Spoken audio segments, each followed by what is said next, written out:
বন্ধুরা, আজকের ভিডিওটা অত্যন্ত গুরুত্বপূর্ণ, কারণ ধানের শীষ বের হবার সময়টা এমন, একটু ভুল করলে সারা মৌসুমের পরিশ্রম নষ্ট হয়ে যায়।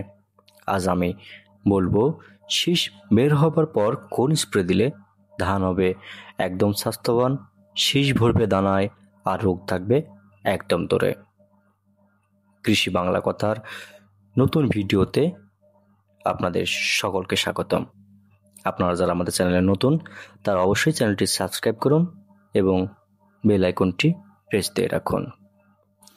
তো বন্ধুরা, ধানের শীষ বের হওয়ার পর একসাথে অনেক সমস্যা দেখা দেয়। তার মধ্যে অন্যতম হচ্ছে লক্ষ্মীর গু বা ফলস মাইট, শীষ ব্লাস্ট, শীষ পচা, দানা ভরা না হওয়া এবং পাতা শুকিয়ে যাওয়া। এসব সমস্যা একসাথে প্রতিরোধ করার জন্য একবারের স্প্রে যথেষ্ট, যদি সঠিকভাবে মিশিয়ে দেওয়া যায় সঠিক বালাইনাশক এবং সঠিক ছত্রাকনাশকটি। বন্ধুরা, আপনারা যাদের ধানের শীষ বের হয়েছে, তারা প্রথমেই যে লক্ষণটি দেখতে পাবেন সেটি হচ্ছে ধানের শীষ ব্লাস্ট। এই রোগটি প্রধানত ব্যাকটেরিয়া জনিত রোগ, তাই আপনারা এই রোগটি দ্রুত যদি না সারান তাহলে কিন্তু এটি সম্পূর্ণ ক্ষেতে ছড়িয়ে যাবে। এবং শীষ ব্লাস্ট বা শীষ পচাটাও, পাতা শুকিয়ে যাওয়াটা একই রোগ। তো আপনারা বন্ধুরা, এই রোগটি যদি ক্লিয়ার করতে চান তাহলে আপনারা যে বালাইনাশকটি ব্যবহার করবেন তার নাম আমি ভিডিও শেষে বলে দেব। আপনারা লক্ষ্মীর গুড় যে রোগটি আছে, এটি ছত্রাকজনিত রোগ। এটা যদি আপনারা সরাসরি তাৎক্ষণিক না সারতে পারেন তাহলে আপনাদের ধানটি কিন্তু সম্পূর্ণ নষ্ট হয়ে যাবে। এমনকি 30-40% আপনাদের ফসলের যে আশানুরূপ ফলটি সেটু কমে যাবে।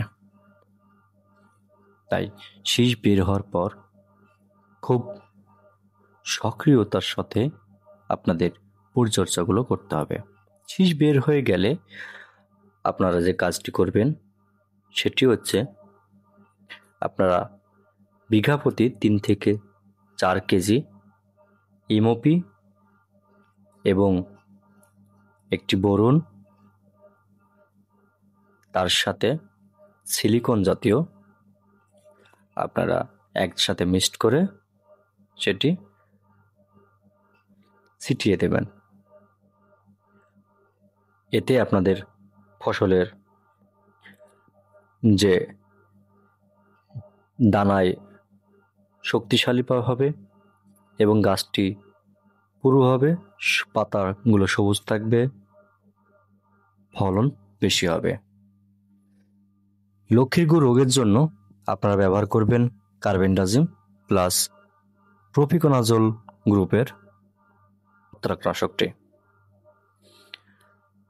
এটা অত্যন্ত কার্যকরী।